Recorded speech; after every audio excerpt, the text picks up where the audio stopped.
नमस्कार, मैं हूं Amod Shrivastava. Amazing thought, amazing message, amazing information की दिशा में आज एक कदम और आगे। आज के इस चिंतन का विषय है, एक ही घड़ी मुहूर्त में जन्म लेने पर भी सबके कर्म और भाग्य अलग अलग क्यों हैं, एक प्रेरक कथा। आपको ये मेरा वीडियो अच्छा लगे तो लाइक करें, शेयर करें और लाल बटन दबाकर सब्सक्राइब अवश्य करें। साथ ही बेल आइकन दबाना बिल्कुल ना भूलें। एक बार एक राजा ने विद्वान ज्योतिषियों की सभा बुलाकर प्रश्न किया। मेरी जन्म पत्रिका के अनुसार मेरा राजा बनने का योग था, मैं राजा बना, किंतु उसी घड़ी उसी मुहूर्त में अनेक जातकों ने जन्म लिया होगा जो राजा नहीं बन सके। इसका क्या कारण है? इसका क्या कारण है? राजा के इस प्रश्न से सब विद्वान निरुत्तर हो गए। अचानक एक वृद्ध खड़े हुए और बोले, महाराज, आपको यहां से कुछ दूर घने जंगल में एक महात्मा मिलेंगे। उनसे आपको इस आपके अहम प्रश्न का उत्तर अवश्य ही मिल सकता है। राजा ने घोर जंगल में जाकर देखा कि एक महात्मा आग के ढेर के पास बैठकर अंगार गरम गरम कोयला खाने में व्यस्त हैं। राजा ने महात्मा से जैसे ही प्रश्न पूछा, महात्मा ने क्रोधित होकर कहा, तेरे प्रश्न का उत्तर आगे पहाड़ियों के बीच एक और महात्मा हैं, वे ही दे सकते हैं। राजा की जिज्ञासा और बढ़ गई। पहाड़ी मार्ग पार कर बड़ी कठिनाइयों से राजा दूसरे महात्मा के पास पहुंच गए। राजा हक्का बक्का रह गया। दृश्य ही कुछ ऐसा था, वे महात्मा अपना ही मांस चिमटे से नोच नोच कर खा रहे थे।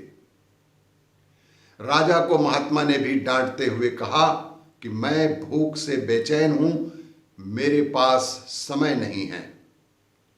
आगे आदिवासी गांव में एक बालक जन्म लेने वाला है जो कुछ ही देर तक जिंदा रहेगा और फिर वह बालक मर जाएगा। वही बालक तेरे प्रश्नों का उत्तर दे सकता है। राजा बड़ा बेचैन हुआ। बड़ी अजब पहेली बन गया मेरा ये प्रश्न। उत्सुकता प्रबल थी ही, राजा से रहा नहीं गया। राजा पुनः कठिन मार्ग पार कर उस गांव में भी पहुंच ही गए। राजा ने उस दंपत्ति के घर पहुंचकर अपनी मन की सारी बातें बता डाली। जैसे ही बच्चा पैदा हुआ, दंपत्ति ने नाल सहित बालक राजा के सम्मुख उपस्थित कर दिए। राजा को देखते ही बालक हंसते हुए बोलने लगा, राजन, मेरे पास भी समय नहीं है, किंतु अपना उत्तर सुन लो। उस बालक ने कहा कि मेरे पास भी समय नहीं है, लेकिन आप अपना उत्तर सुन लो।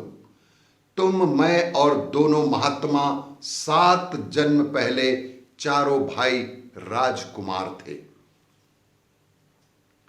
एक बार शिकार खेलते खेलते हम जंगल में 3 दिन तक भूखे प्यासे भटकते रहे।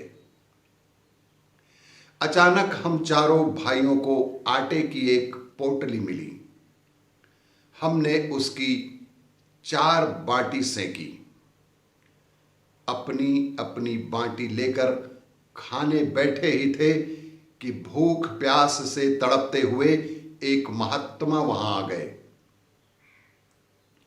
अंगार खाने वाले भैया से उन्हें कहा कि बेटा, मैं 10 दिन से भूखा हूं, अपनी बाटी में से मुझे कुछ भी हिस्सा दे दो, मुझ पर दया करो, जिससे मेरा भी जीवन बच जाए, मैं जीवित रह सकूं। इतना सुनते ही भैया गुस्से से भड़क उठे और बोले, तुम्हें दे दूंगा ये बाटी तो मैं क्या खाऊंगा, आग। चलो भागो यहां से, मुझे आग नहीं खानी है। वे महात्मा फिर मांस खाने वाले भैया के निकट आए और उनसे भी बेहद विनम्र शब्दों में अपनी बात कही और अपनी जान बचाने के लिए उनके भी बाटी में से आधी रोटी की इच्छा जाहिर की। किंतु उन भैया ने भी महात्मा से गुस्से में आकर कहा कि बड़ी मुश्किल से प्राप्त है ये बाटी, तुम्हें दे दूंगा तो क्या मैं अपना मांस नोच नोच कर खाऊंगा। भूख से लाचार वे महात्मा मेरे पास भी आए, मुझसे भी बाटी मांगी, किंतु मैंने भी भूख में धैर्य खो दिया कि चलो आगे बढ़ो, मैं क्या भूखा मरूं। अंतिम आशा लिए वो महात्मा हे राजन आपके पास भी आए, दया की याचना की। दया करते हुए खुशी खुशी से आपने अपनी बाटी में से आधी बाटी आदर सहित उन महात्मा को खिला दी। बाटी पाकर महात्मा बड़े खुश हुए और बोले, तुम्हारा भविष्य तुम्हारे कर्म और व्यवहार से फलेगा। बालक ने कहा, इस प्रकार उस घटना के आधार पर हम अपना अपना भाग्य भोग रहे हैं।